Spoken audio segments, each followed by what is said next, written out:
buenos días. Este va a ser un año político cargado de interés y emoción. Tenemos ante nosotros una serie de elecciones que van a ser decisivas en muchos aspectos. Ahí es nada decidir quiénes serán nuestros alcaldes, con el valor añadido, además, de que está demostrado históricamente que es fundamental gobernar en la mayor número de capitales de provincia para después llegar o mantenerse en la Moncloa.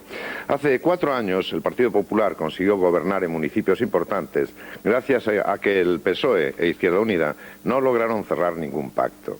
En esta ocasión, sin embargo, puede ser distinto. La negociación puede estar a la vuelta de la esquina. Y tendremos además el reto nacionalista en el País Vasco, dado que tienen la clara intención de formar una asamblea de municipios con el objetivo de lograr la liberación nacional de Euskadi, algo que pretenden el PNV, Eusko Alkartasuna y Herri Batasuna, sin olvidar que ya figuraban en documentos de ETA para conseguir finalmente que el País Vasco pudiera entrar como tal en la Unión Europea. Y qué decir también de la batalla autonómica de 13 comunidades. Ya saben que las posiciones logradas por el Partido Popular en 1995, con 10 comunidades bajo su mando, supuso la antesala de su victoria en las elecciones generales de un año después. La pugna será ahora dura hasta en Cataluña. Y por último están las elecciones europeas de junio, unos comicios que llegarán después de que se tome una decisión muy importante para España, que es si se mantienen o no los llamados fondos de cohesión, unos dineros de los que somos el país más beneficiado. Pues bien, con este aluvión de citas ante las urnas, los partidos no piensan en otra cosa. Y así, día a día, aparecen un rosario de candidatos y de proyectos. El último ha sido, este fin de semana, Alonso Puerta, eurodiputado desde 1987, que volverá a ser cabeza de lista de Izquierda Unida al Parlamento Europeo. Señor Alonso Puerta, muy buenos días. Muy buenos días. Vamos a ver, vamos a empezar, como siempre, por lo urgente, porque a usted, que tiene formación europea, que lleva muchos años ya en Europa, ¿ve lógica una Euskadi independiente? O más que lógica, incluso lo ve operativa. Nunca lo he visto lógico, pero me parece una barbaridad y cada vez mayor barbaridad. Cuando estamos quitando las fronteras, cuando hay moneda única, cuando va a haber billetes iguales en todos los países europeos, que se intente producir este problema, esta insolidaridad y poner nuevas fronteras, a mí no me entra en la cabeza. En el programa electoral de Izquierda Unida van a proponer ustedes, al que van a sacar para las elecciones europeas, van a proponer ustedes que se promulgue una constitución europea común, algo que parece una quimera tal y como está la unión política en estos momentos, ¿no? Pero en todo caso, para hacer solo una pregunta muy concreta, en esa constitución que haríamos con el artículo 2 de nuestra constitución, que como sabe habla de que España es una patria común e indivisible de todos los españoles. Bueno, una constitución europea no entraría a modificar singularmente las constituciones nacionales. Yo he trabajado en el tema mucho, soy miembro de la Comisión Institucional y en el año 94, antes de las anteriores elecciones, teníamos aprobado un borrador que se retiró, un borrador constitucional que se retiró del Pleno del Parlamento Europeo en la última sesión.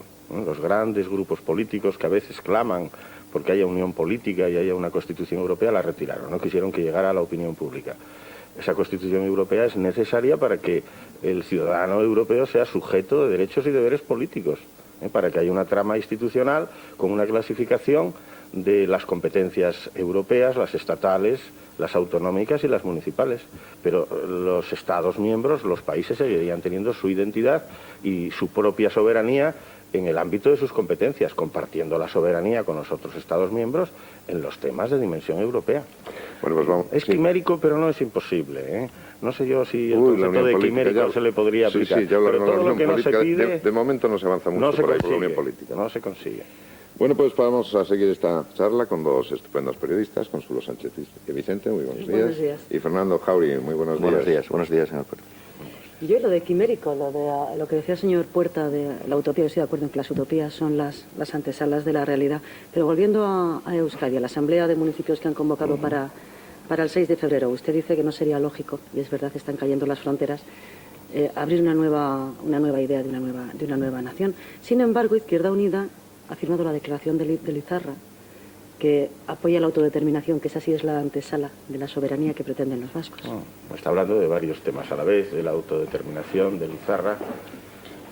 Izquierda Unida de Navarra, por ejemplo, desde su experiencia en Navarra, no estuvo en el pacto de Lizarra y se ha ido después de estar unos meses. Izquierda Unida de Euskadi, del País Vasco, es muy crítica con la actual situación de Lizarra y está pidiendo un nuevo foro donde puedan estar todos los partidos políticos. Es inconcebible que se haga un foro en el País Vasco para conseguir la paz y, sobre todo, la paz plena, no la paz de que no haya muertes, y se pongan condiciones donde no puedan estar el Partido Socialista o el Partido Popular, que representan a gran parte de la población. Yo he sido muy crítico con Lizarra, lo sigo siendo, y creo que se está acercando el momento de ir a un nuevo foro, a una nueva situación política seria, y desde luego estoy totalmente en contra, como lo está Izquierda Unida, de la Asamblea de Municipios y de desconocer y agredir el orden constitucional democrático español. Ya, pero usted, claro, usted lleva 12 años en Europa y a lo mejor vive usted un poco alejado de estas pequeñas miserias que vivimos aquí, pero como usted viene todos los fines de semana y es usted un hombre con curiosidad por las cosas políticas españolas, yo me imagino que tendrá usted una opinión muy definida. Ya nos la ha sugerido usted, por ejemplo, sobre esa dicotomía tan rara que vive Izquierda Unida en torno a la pertenencia o no al foro de Lizarra. Yo creo que la impresión que se está dando desde Izquierda Unida, y perdóneme por decírselo, es de una enorme confusión interna. Usted ha vivido este fin de semana la cumbre de Izquierda Unida y yo creo que los lectores de periódicos de hoy por la mañana pues sacarán la idea de que ahí por lo menos hay un doble lenguaje, el del señor Madrazo por un lado allí en Euskadi, el del señor Anguita y el del señor Puerta, por cierto, aquí en Madrid. Más el del señor Puerta que el del señor Anguita. ¿Sería un tercer lenguaje? Pues un lenguaje por lo menos, sí, un poquitín más allá en el rechazo a Lizarra. Esa es la impresión que sacamos todos, que es que Izquierda Unida tiene muchos lenguajes. Para la pregunta de Fernando Jauregui, para luego poder contestar. No, pero la impresión es esta, que Izquierda Unida tiene muchos lenguajes, demasiados lenguajes en temas vitales. Temas vitales como puede ser el de Euskadi, por ejemplo, ¿no? Hay una sola filosofía, y es conseguir una España federal donde todos nos podamos sentir cómodos como ciudadanos, donde también las diferentes comunidades, que ahora se llaman comunidades históricas o con personalidad política, tengan un encaje en la Constitución y en la vida política democrática, sin que haya roces ni problemas. Y hay que entender, cuando en los partidos políticos se dicen algunas cosas que no son exactamente iguales, que hay partidos políticos vivos, que tienen un debate, que pueden tener por lo menos diferentes visiones según en qué espacio están colocados. Y los compañeros de Euskadi, sin duda alguna, han primado el conseguir el cese de la violencia. Y algo de eso se ha conseguido con la primera fase del Pacto de Lizarra. Me guste a mí o no me guste, yo tengo que respetar esa posición de los compañeros de Euskadi, donde también ha habido debate, no ha habido unanimidad. Lo que ocurre es que los temas pueden desarrollarse en positivo o en negativo. Y cuando comprobamos que Euskal Herritarrok no condena la violencia, cuando quiere instrumentar ese pacto de Lizarra, con todas las deficiencias y críticas que le podamos hacer, pero encima lo quiere instrumentar y quiere hacer un frente nacionalista, pues para eso no está Izquierda Unida. Izquierda Unida no forma parte de ningún frente nacionalista, forma parte de Opciones por la Paz, para el cese de la violencia y para el desarrollo de la Constitución española. Yo he tenido el privilegio de ser diputado constituyente y sé lo que costó, vamos a decirlo así, parir esa Constitución española. Y claro, hay un ámbito de decisión que es de todos los españoles. Para que haya ámbitos de decisión vascos, lo tiene que decidir el ámbito de decisión de todos los españoles, solidarios y demócratas. Pero fíjese, si me permites, Luis, una puntualización nada más. Ustedes ya sabían perfectamente que Euskal Herritarrok no condenaba la violencia antes de firmar el Pacto de Estella. Y por otro lado, ustedes saben perfectamente que sus socios, con todas las comillas que usted quiera, nacionalistas, pues no son partidarios de ese Estado federal hacia el que ustedes dicen que van, ni muchísimo menos. No lo quieren para nada ese Estado federal. Aquí no hay que pasar ni una. No tenemos socios nacionalistas, amigo Jauregui. Ah, digo, los socios de Estella, sí. Vamos, perdone. Sí, en Estella Lizarra, porque además vamos a llamarlo por su nombre. Para que... Estella Lizarra Garassi. En Estella Lizarra Garassi, Dios mío. Ha habido una confluencia de partidos políticos y la aportación de Ezker Batua a Izquierda Unida ha sido hacer una apuesta por el cese de la violencia y por la paz. Hay que recordar que otros partidos políticos también colaboran con el Partido Nacionalista Vasco o conviven con Euskal Herritarrok o tienen relaciones. Incluso los gobiernos se han reunido con opciones violentas y estaban en su derecho para intentar que hubiese la paz. Primero el cese de la violencia y luego la paz. Izquierda Unida, Ezker Batua, ha hecho una apuesta por la paz muy fuerte. Y hay que medir los riesgos y las ventajas, no para Izquierda Unida, sino para la población vasca y española en su conjunto. Y en estos momentos hay un análisis muy riguroso y muy crítico sobre la marcha del Pacto de Lizarra, no solamente por Izquierda Unida Federal o de toda España, sino la propia Izquierda Unida del País Vasco. Pero, Sí, pero dijeron ayer que sí. No. Pero yo insisto que somos una fuerza política viva donde es normal que haya diferentes visiones, aunque una sola filosofía, y haya debates. Hay otros partidos gregarios, de unanimidad total. Cada vez es más difícil mantener el gregarismo. Ni los rebaños de ovejas son gregarios ya en estos momentos. Pero yo recuerdo el debate sobre el Pacto de Maastricht, y mientras en toda Europa, en todos los partidos, había diferentes visiones, diferentes propuestas, en España el único debate fue el de Izquierda Unida. Lo hicimos con luz y taquígrafos, y en algún caso fue un striptease político, yo tengo que reconocerlo. Pero a mí esto me parece muy bueno, muy democrático. No, sí, democrático es. Lo que pasa es que ayer, en la reunión de ayer de Izquierda Unida, en la Comisión Política Federal, se han dado 3 meses de plazo, creo, para que si Euskal Herritarrok no condena la violencia, Izquierda Unida, toda Izquierda Unida, como decía Julio Anquita, todos Sí, se irían del Pacto de Lizarra. ¿Usted cree que si no condena Euskal Herritarrok la violencia de aquí a abril, Izquierda Unida se va del Pacto de Lizarra? Yo estoy persuadido, absolutamente persuadido. Ya hemos propuesto que haya un nuevo ámbito, un nuevo foro, un nuevo encuentro de todos los partidos que están representados en el Parlamento de Vitoria, que es lo normal, que todos tengan un diálogo. Especialmente en el Parlamento, pero si se quiere fuera del Parlamento, de manera más informal, también estamos de acuerdo. Y lo que está haciendo Izquierda Unida en el País Vasco y también en Navarra es poner condiciones a estos diálogos. Y la primera condición es el cese y la condena absoluta de la violencia. Yo no tengo ninguna duda en esto. Y también hemos condenado esta vía anticonstitucional, o por lo menos extraconstitucional, de la Asamblea Nacional de Municipios Vascos, que así se llama.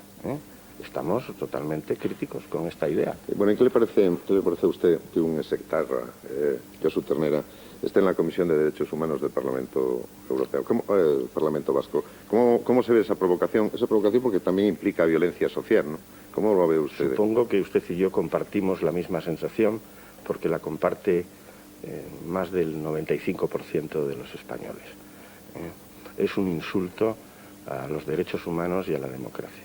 Es una falta de sensibilidad inaceptable. Y no solamente en el llamado Josu Ternera, ahora diputado autonómico vasco con las normas de la democracia española y vasca, sino por parte de otros líderes que deberían tener más responsabilidad, como el señor Arzallus, y que ha actuado de forma sarcástica en este asunto, insultando el buen sentido y el decoro y los sentimientos de tanta gente afectada por la violencia.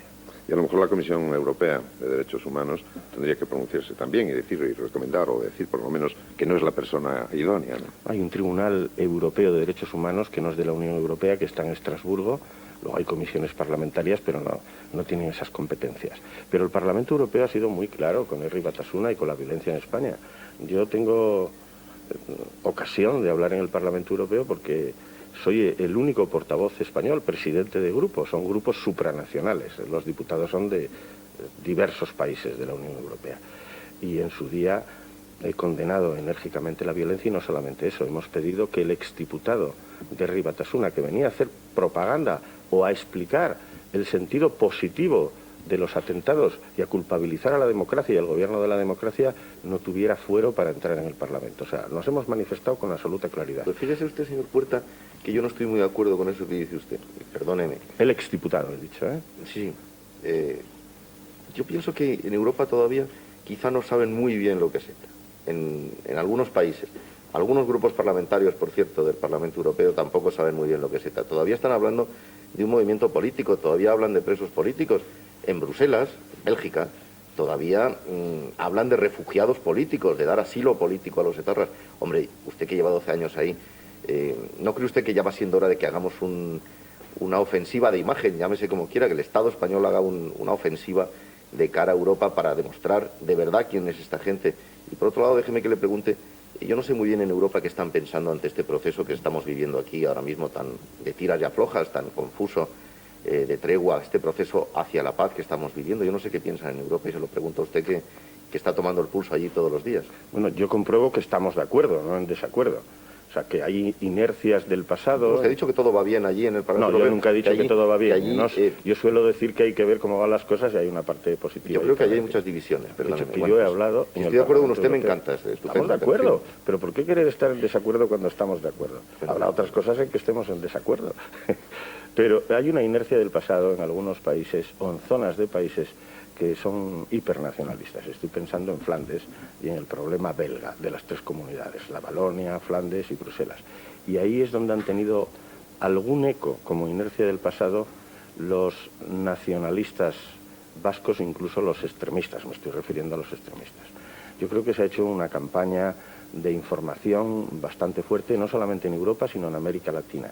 En lo que tiene que ver con Izquierda Unida, en el foro de Sao Paulo, donde se reúnen todas las izquierdas latinoamericanas, hemos expresado claramente nuestra posición sobre Herri Batasuna y no han tenido acceso a esas reuniones cuando se han reunido, por ejemplo, en San Salvador, donde yo tuve ocasión de estar, o en México. Hemos explicado en el Parlamento Europeo en diversas sesiones, aunque de manera informal. Lamentablemente, cuando hemos informado en el Pleno es cuando se producían atentados en España, cuando se producía el asesinato de Francisco Tomás y Valiente, o de Fernando Mújica, o de Miguel Ángel Bueno. Estos casos tan espectaculares han golpeado la sensibilidad europea y la Cámara ha sido contundente. Yo puedo citar incluso una anécdota muy reveladora. Un independentista catalán, Heribert Barrera, no en esta legislatura, en la anterior, pidió la palabra en el Pleno después de que los portavoces españoles nos hubiéramos manifestado sobre un atentado, no recuerdo bien si fue el de Hipercor u otro de esta entidad, y él condenó desde la autoridad que podía tener como nacionalista independentista cualquier acto de violencia y la violencia de ETA. Dijo que no merecía un proceso de independencia ni una sola gota de sangre inocente de los ciudadanos. Y la sangre de los ciudadanos es siempre inocente, incluso cuando llevan uniforme. Las víctimas del terrorismo ya han dicho que no piensan acudir a esa Comisión de Derechos Humanos del Parlamento Vasco mientras esté Josu Ternera. Izquierda Unida, Ezker Batua, PSE, Partido Popular, sí. No es fácil de entender para muchas personas que haya razones políticas, en este caso, que aconsejen sentarse con este señor en esa comisión. ¿Cuál es su opinión?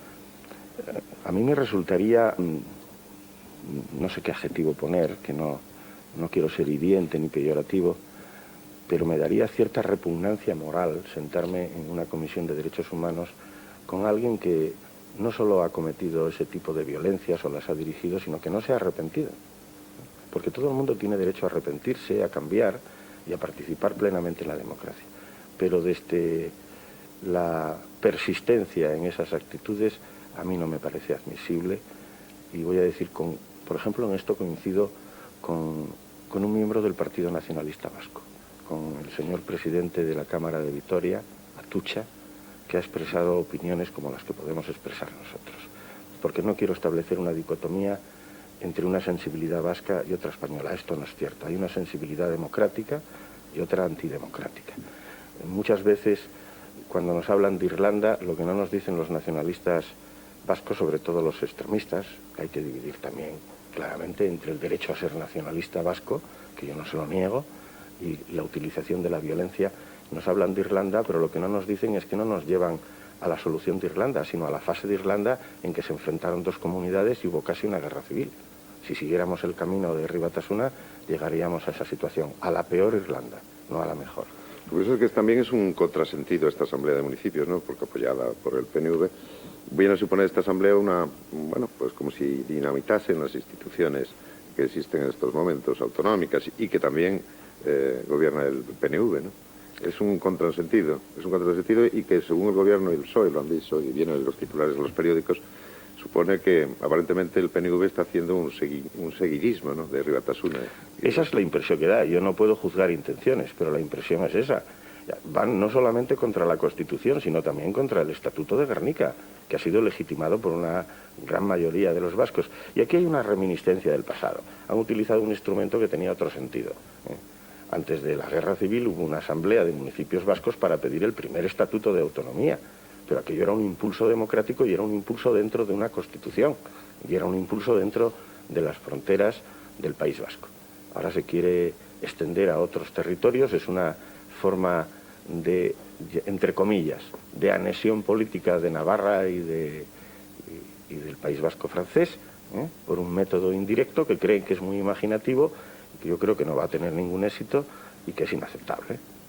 Pero algo hablaremos de Europa también, ¿no? Sí. Quiero hablar del País Vasco porque tengo que decirles que tengo una especial sensibilidad por el tema. Mis padres vivieron 25 años en Vitoria y a veces vivieron el drama del terrorismo en personas amigas de la familia, y además mi abuela nació en Guernica, y por eso no tengo derecho especial a hablar sobre el País Vasco, pero tengo una cercanía a esos problemas. Pues si de Europa vamos a hablar, señor Puerta, no se enfade usted con nosotros. Además, el País Vasco es Europa. Pero yo no me enfado, soy el Pacífico. Nunca me he enfadado casi nunca en mi vida. Puerta, es que tenemos la suerte de tenerle a usted después de un Consejo Político Federal, allí y de una convención programática, y una convención sábado programática y domingo. Importantísimos, sábado y domingo. Desde mi punto de vista, importantísimos para muchas cosas, y ahora le voy a preguntar por una de ellas. Y claro, pues como tenemos la suerte de tenerle aquí, pues no podemos desaprovechar la ocasión, pero ahí hablaremos de Europa. Espero que tengamos más ocasiones de vernos, no será la única. Oiga, no nos veremos usted cada 5 años cuando hay elecciones solamente. Una pregunta que no es del País Vasco solamente. Es que yo creo que ayer por fin se dio carpetazo definitivo a la posibilidad de un acuerdo preelectoral entre el Partido Socialista e Izquierda Unida para concurrir juntos a las elecciones municipales y autonómicas del mes de junio. Me parece, ¿no? Estamos hablando ya de acuerdos postelectorales, o estamos hablando de ningún tipo de acuerdos, o estamos hablando de dejar la puerta abierta, porque luego, como no haya algún tipo de pacto entre ustedes y el Partido Socialista, supongo que el PP vuelve a ganar otra vez en la mayor parte de las capitales de provincia y, en fin, y en la mayor parte de las autonomías, ¿no? Como pasó hace 4 años. Yo en este tema sí que tengo experiencia. Las primeras elecciones democráticas municipales fueron en el año 79, 2 años después de las elecciones generales. Entonces había un déficit democrático municipal y, como sabe muy bien el señor Jáuregui, yo era uno de los responsables o dirigentes del PSOE y negocié con otros partidos de izquierda, sobre todo en la Federación de Madrid, un acuerdo de todas las izquierdas, y lo negociamos después de las elecciones. Así fue alcalde Tierno Galván y yo vicealcalde de Madrid, y así el Partido Comunista especialmente, pero también en menor grado la ORT y el PT se incorporaron a ayuntamientos democráticos de izquierda. Y creo que a lo largo del tiempo ha habido distintas fórmulas para hacer concertaciones de las izquierdas. De esas izquierdas plurales hay una base social que vota a la izquierda, pero que vota de forma distinta, que vota mayoritariamente en muchos casos al PSOE, pero de una forma muy importante a Izquierda Unida. Y en esta ocasión yo lo veo de forma positiva. Lo que ha hecho Izquierda Unida ayer es decir que hay una disponibilidad total para el diálogo, que queremos discutir sobre programas, naturalmente, sobre grandes líneas de programas, la letra grande de los programas, no la letra pequeñita, eso ya se discutirá después. Y esa disponibilidad tiene que concluir o tiene que llevar a que después de las elecciones, si el Partido Popular no tiene mayoría absoluta en los municipios, sobre todo, y en las comunidades autónomas, y las diferentes formaciones que extraen su voto de la izquierda, sean más o menos de izquierda, que eso ya es otro tema, puedan llegar a diferentes tipos de concertaciones, porque no hay un solo tipo de acuerdo.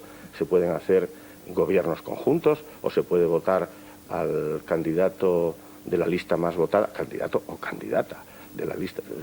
Además ahora habría que decir candidata o candidato, porque sobre todo hay candidatas, y de lo cual nos alegramos mucho, de la lista de la izquierda, y no participar del gobierno. Pero yo creo que ayer Izquierda Unida ha dado un paso positivo a favor de que las izquierdas puedan, después de las elecciones, ponerse de acuerdo para dirigir los ayuntamientos y las comunidades autónomas, discutiendo programas, naturalmente. Sí, usted lo ve de forma negativa, señor Jáuregui, no negativa, crítica, oiga, la posición de Izquierda Unida, pero sí es una postura muy progresista. ¿Por qué me achaca usted a mí ningún tipo de...? Yo solamente estoy le veo muy aquí pesimista hoy respecto a las posiciones de Izquierda Unida. No, es que tiene memoria, el señor Jáuregui tiene memoria. ¿Tiene memoria? Yo creo que sí. Yo. ¿Desde cuándo llevamos hablando de la unidad de la izquierda? De la unidad de acción de la unidad de acción programática preelectoral, acuérdese de la Casa Común. Yo soy Izquierda Unida toda la Nosotros vida. decíamos algo que luego dijo mi antiguo amigo en el tiempo, Joaquín Almunia, lo de la causa común. Se puede plantear una causa común, naturalmente. Pero es muy distinto. Una equivocación aquí es muy importante. Causas comunes las que hagan falta, casas comunes no. Cada uno en su casa, aquel viejo refrán español, cada uno en su casa y Dios en la de todos. Aquí podríamos decir cada uno en su casa y democracia en la de todos, en la vida municipal.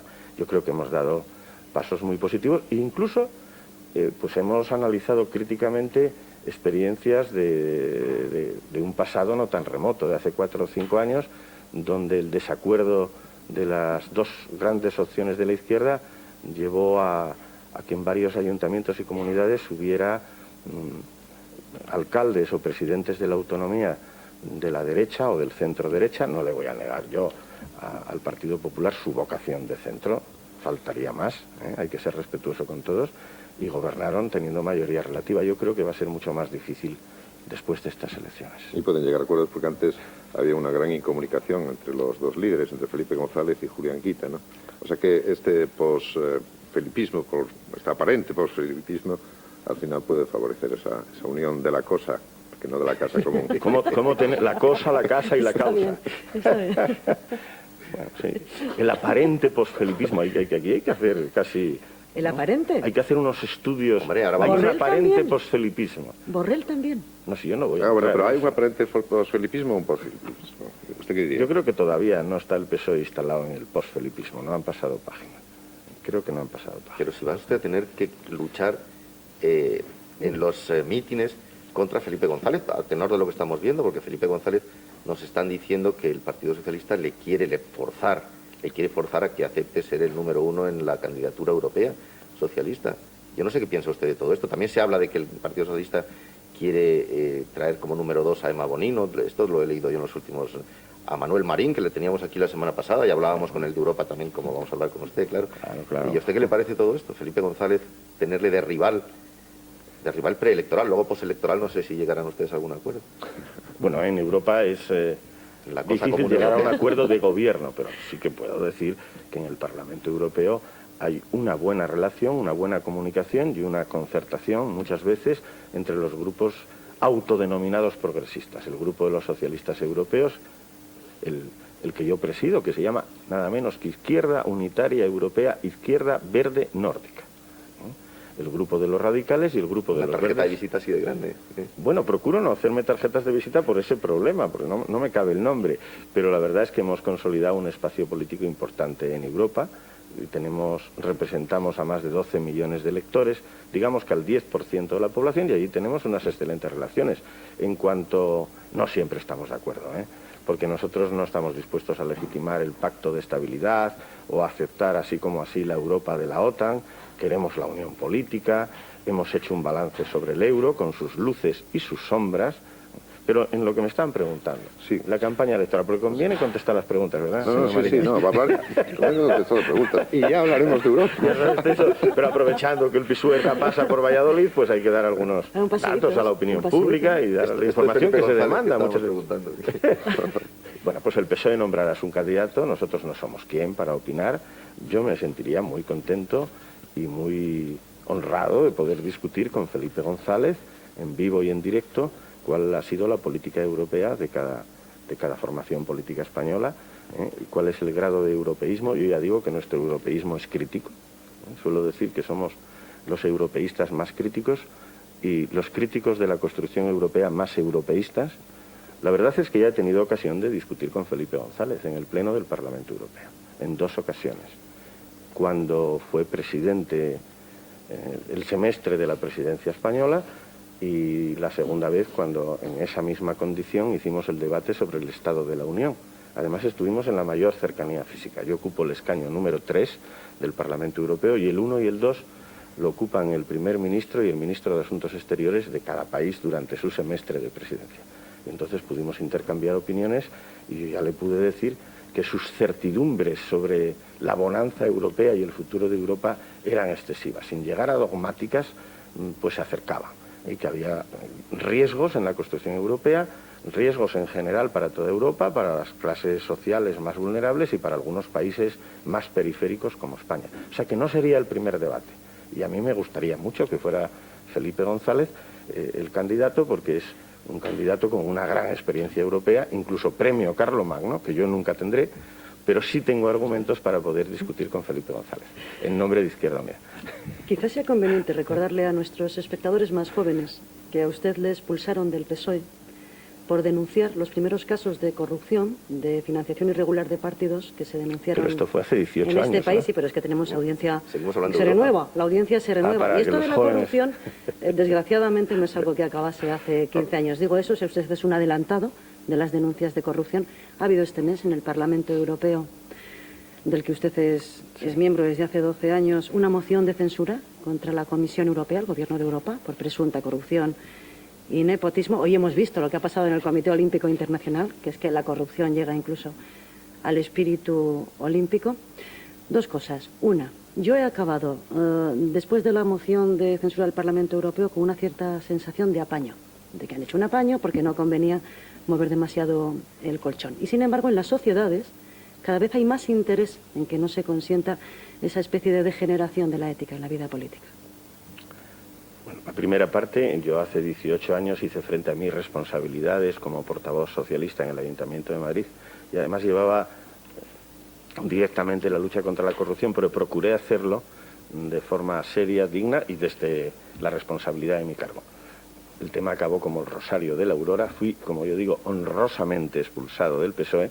Esas cicatrices ya no existen. Primero, cicatrizaron las heridas y no existen las cicatrices, y yo no suelo en la vida política utilizar esa parte de mi biografía o de mi historia, sino simplemente hablar objetivamente sobre problemas y programas políticos. Pero sí es verdad que es un dato de mi biografía que significó que yo no estuviera en el PSOE en el futuro y que con otros compañeros fundáramos el Partido de Acción Socialista como continuación del PSOE histórico, manteniendo nuestra identidad socialista, incluso reforzándola. Yo soy secretario general del PASOK, del Partido de Acción Socialista, y Pablo Castellano es el presidente. A partir de ahí, de esa experiencia, he seguido luchando, como tantos compañeros, contra cualquier conato de corrupción, incluso contra cualquier modelo de funcionamiento que permita que nazca la corrupción. Y la semana pasada, en el Parlamento Europeo, tuvimos un gran debate y hubo, no una moción de censura, sino dos. Para decir toda la verdad, hubo dos. Una que presentó el Grupo Socialista, que era una moción de censura instrumental para conseguir la confianza a la Comisión, porque no hay ningún mecanismo en el Parlamento Europeo para que el presidente de la Comisión pida la confianza. O sea, que era una moción de censura para, en principio, votar en contra, retirarla, o si hacía falta, votar a favor para que cayera toda la Comisión. Y hubo una segunda moción de censura muy variopinta, pero liderada por la derecha francesa, no por Le Pen, sino por una derecha dura, pero dentro del esquema democrático. La situación era confusa y difícil porque se mezclaban y se confrontaban diferentes intereses. La parte de la derecha europea aprovechó la ocasión de dos comisarios que estaban afectados por el tema, no ellos personalmente, sino su departamento, como son el comisario Marín y la comisaria Cresson, es primera ministra de Francia, penalizarles directamente, sin que hubiese un informe previo que permitiese hacer la censura y la acusación y la exigencia de responsabilidades, aunque hay indicios de que hay errores graves en esos departamentos. Y por otro lado había una confrontación norte-sur, o si quiere usted, Alemania contra periferia. Selección de Alemania, Holanda, Austria y Suecia contra selecciones de los demás países, porque el tema estaba relacionado con el futuro de los fondos de cohesión y de los fondos estructurales. Tanto es así que el Partido Socialista o Socialdemócrata alemán ha coincidido en la moción de censura votando con parte de las derechas europeas, incluso con esta derecha francesa más reaccionaria, contra sus propios correligionarios, por decirlo de alguna manera. Y la posición de Izquierda Unida ha sido muy seria.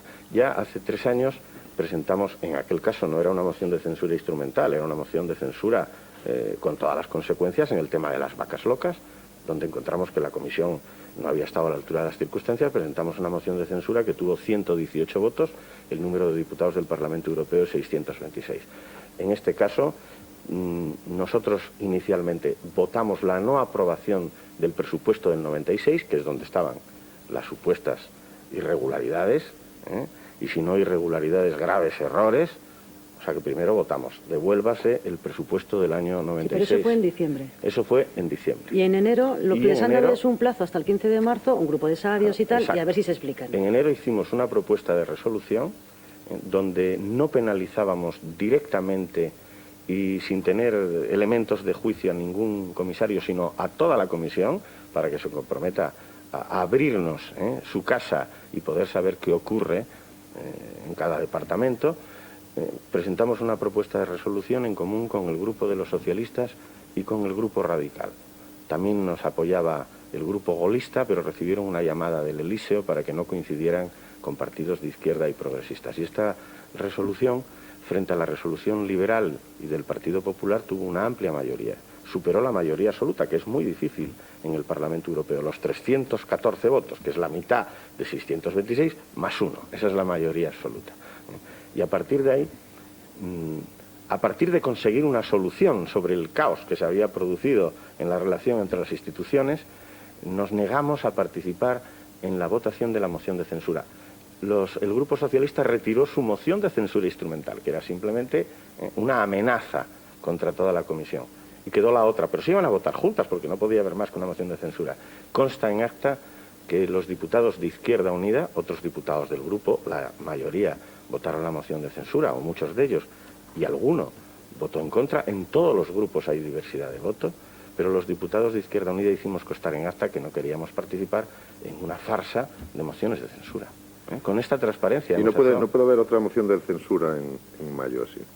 Podría haberla, porque se ha creado, o se está creando, en la Junta de Portavoces, allí se llama Conferencia de Presidentes del Parlamento Europeo, estamos creando la comisión de 5 investigadores, 5 sabios expertos, que van a trasladar un informe. Se lo preguntábamos el otro día al señor Marín. Sí. Decir que te ponen por encima una comisión de sabios es un poco duro, es como si tú no lo fueses, ¿no? Pero bueno, no se trata de sabios en el estilo griego de la palabra. 5 expertos independientes. Hay graves errores en la comisión, no ha estado a la altura de las circunstancias. Pero yo encuentro que la medida que se pretendía contra la comisión en aquel momento y con los datos que había era desmesurada y era anticipar acontecimientos. Si hay que hacer una moción de censura a la comisión, se hará con todas las consecuencias, pero de forma responsable.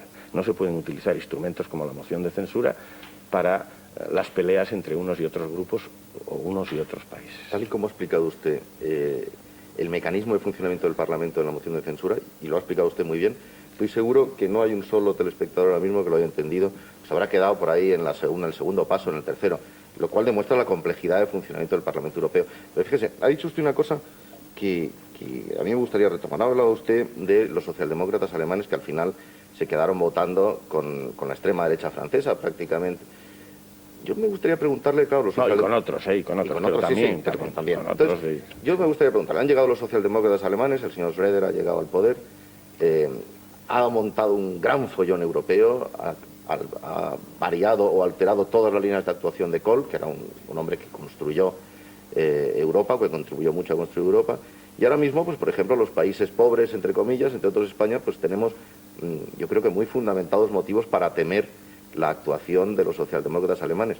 A mí me gustaría, usted que es un izquierdólogo conocido, me gustaría preguntarle si realmente estos socialdemócratas... Me gusta, esto me lo voy a poner en las tarjetas. Estos socialdemócratas alemanes, aliados con los verdes, mismo pues ocupan nada menos que el Ministerio de Exteriores, por ejemplo, entre otros, ¿son verdaderamente la izquierda que llega a Europa? ¿La izquierda europea es la tercera vía de Blair? Yo no sé muy bien si la actuación de la izquierda consiste en negar los fondos de cohesión, por ejemplo, a los países menos favorecidos de Europa, por ejemplo.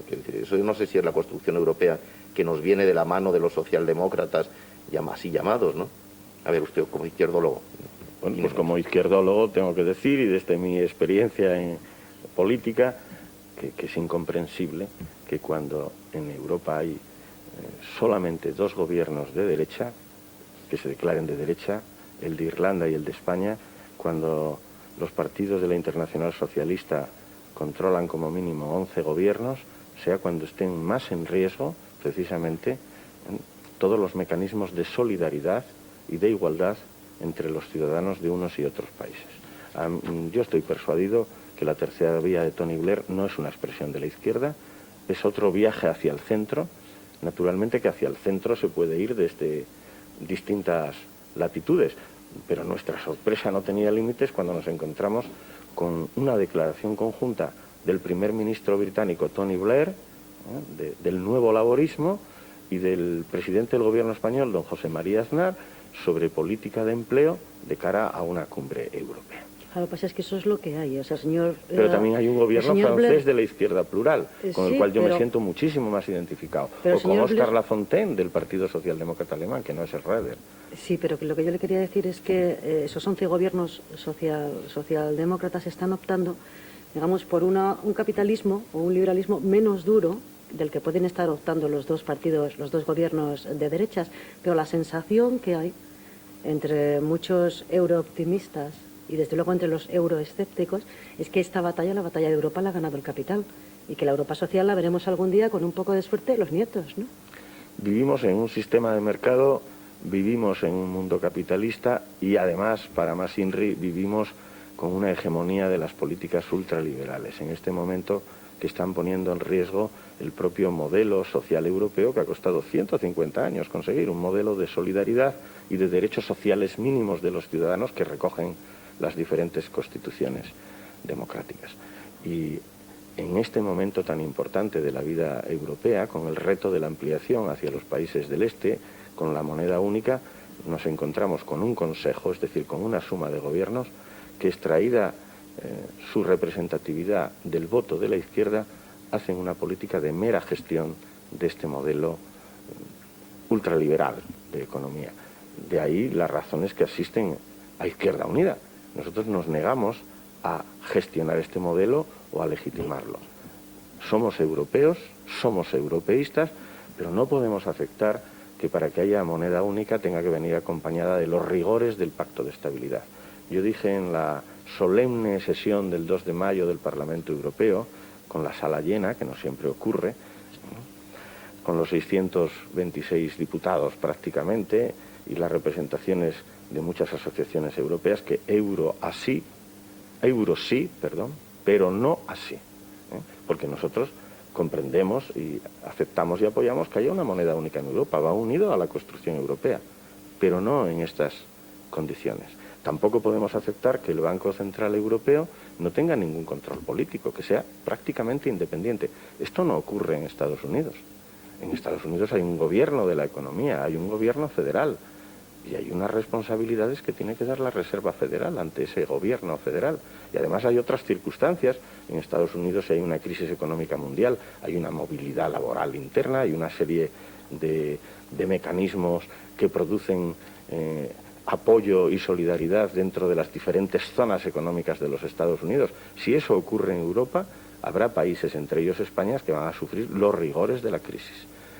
Los gobiernos anteriores, no solo este, no han tenido en cuenta estas circunstancias. Se han apuntado a un europeísmo retórico.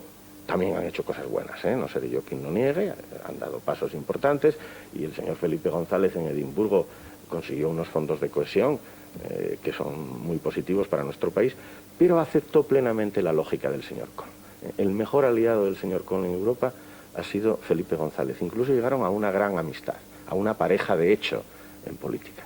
Y ahora estamos viviendo las consecuencias. Por cierto, ¿y usted cree que España va a ganar la batalla para que no se reduzcan los fondos de cohesión? Va a detener la presión alemana, va a conseguir una situación intermedia, pero va a ser difícil mantener la integridad de los fondos de cara al futuro. Yo espero que el gobierno tenga éxito, sea cual sea el gobierno de mi país, porque es normal que defendamos los intereses de nuestro país y sobre todo que defendamos que haya una solidaridad interna europea, porque el sistema de mercado interior, si no hay unos mecanismos correctores, produce cada vez mayores diferencias entre las distintas regiones europeas. Pero perdone, señor Puerta, siguiendo un poco con lo que estaba diciendo, con lo que le acaba de preguntar Luis, ¿cómo que espera que el gobierno tenga éxito? Tenemos que tener éxito todos. Quiero decir, a veces da la impresión de que no todos los partidos, y desde luego no su formación, están apoyando una reivindicación que puede ser muy legítima y muy necesaria, porque nos estamos jugando un billón y pico de pesetas, y hombre, ahí se esperaría que los socialistas, y también Izquierda Unida, ¿no?, ¿Apoyarse en un poco al gobierno o no? No, perdone, si no, Aquí, es una pero si opinión. yo hubiera dicho esto en Gran Bretaña, nadie me hubiera dicho nada, pienso yo, desde mi experiencia europea. Cuando uno dice el gobierno legítimamente constituido, que nos representa a todos y que forma parte del Consejo Europeo. Yo lo que le pido a este gobierno, o al que hubiere en su momento, es que no acepte esa proposición alemana, que primero, alemana y no solo alemana, porque tampoco vamos a entrar aquí entre confrontación de países, que nos dicen: prepárense ustedes para entrar en el euro. Índices de convergencia nominal, índices monetaristas que hay que cumplir. Apriétense el cinturón.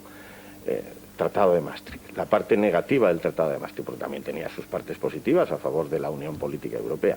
Y una vez que cumplimos todos los requisitos, con gran esfuerzo, sobre todo de las capas populares con menos capacidad económica, nos dicen: hombre, como están ustedes en el euro, ahora les vamos a quitar los fondos de cohesión. Esto es una burla, esto es una burla. Sí, pero es exactamente lo que está usted diciendo, lo mismo que dice el señor Rato. Exactamente lo mismo. Lo que dicen los alemanes es que si aquí estamos bajando los impuestos, será que nos sobra dinero.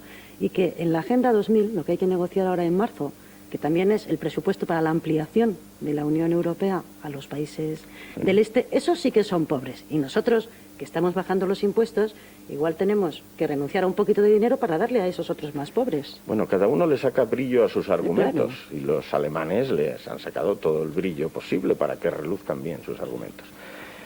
El caso es que con un presupuesto europeo que significa el 1,27% del PIB comunitario, es imposible pagar la actual solidaridad interna norte-sur y pagar la ampliación. No se puede, no da para eso. Nosotros en nuestro programa electoral vamos a pedir un 3% del PIB comunitario como presupuesto en recursos propios. Probablemente nos van a decir que somos utópicos, quiméricos. Al fin, dentro de 3 o 4 años está todo el mundo discutiendo el 3%. Pero vamos más allá. No podemos depender de las negociaciones entre gobiernos. Desde Izquierda Unida y desde Izquierda Unitaria Europea planteamos que haya un impuesto comunitario para que cada ciudadano se comprometa con la Unión Europea, que debe ser también una unión política, pero se comprometa incluso al pagar los impuestos, o sea, que se pague el impuesto español y el impuesto europeo. Que no dejemos solo a los gobiernos en lógica intergubernamental discutir en un regateo verdaderamente indecoroso, a dónde van los fondos, si se quitan los fondos, sino que haya un presupuesto comunitario que disponga ya de recursos para ese equilibrio y para esa solidaridad a partir de lo que paga cada ciudadano. Creemos en la ciudadanía. Entonces, si los ciudadanos más ricos están en Alemania, en Francia, en Suecia o en España, porque en España hay ciudadanos con muchas posibilidades económicas, pagarán su impuesto comunitario para el presupuesto de la Unión Europea. Este es el camino. Ahora, a corto plazo, este es el camino a 5 años, a 6, pero vamos a hablar del más corto plazo. Hay que negociar en el Consejo. Y entonces hay que defender los mínimos que necesita España, porque no es un regalo que nos dan. El mercado único interior, nosotros somos vulnerables. Si es verdad que ha aumentado la renta de los agricultores de forma notable en los últimos 10 años, también es cierto que ha cerrado una parte importante del sector industrial o de la agricultura, porque no somos tan competitivos en ese mercado único interior como los países del centro y del norte de Europa. Entonces tenemos derecho a que una parte de los recursos de la Unión vengan a España para compensar esa agresividad de los países del centro y del norte. No es un regalo. Alemania, cuando da fondos, luego gana muchas veces a través de sus empresas grandes beneficios. Nos queda un minuto y una última pregunta. ¿Usted cree, como asegura el Gobierno, que en el 2006 los españoles tendremos un nivel de rentas similar al de los países más ricos de Europa? Pues va a ser difícil que en el 2006 alcancemos esa situación, sobre todo con esas visiones de la Agenda 2000 que tienen tanto riesgo para nosotros. Yo creo que en el tema de la Unión Europea conviene ser plenamente europeos. Ya lo somos, pero tenemos que estar imbuidos de ello. Hace 20 años era diferente. Desde nuestra situación de un país no democrático, pobre, aislado internacionalmente, todos éramos europeístas. Había que llegar a Europa como fuere. Ahora estamos en Europa como miembros de pleno derecho. Somos europeos políticos. Y tenemos que ver Europa con sus luces y sus sombras. Por eso tenemos que enfrentarnos a la Agenda 2000, a los precios agrícolas, tenemos que negarnos a que haya una renacionalización de las políticas agrícolas, tenemos que pedir un presupuesto europeo y tenemos que producir una información y una participación de los ciudadanos. Hasta ahora el ciudadano percibe que hay propaganda, nosotros pedimos que haya información. Muy bien, pues muchas gracias, don Alonso Puerta, eurodiputado y reelegido ayer, otra vez cabeza de lista por Izquierda Unida para el Parlamento Europeo. Muchas gracias. Gracias, Consuelo. Gracias, Fernando. Buenos días. Buenos días. Estos son los desayunos de Radio Televisión Española, el lugar de encuentro. Gracias y hasta mañana.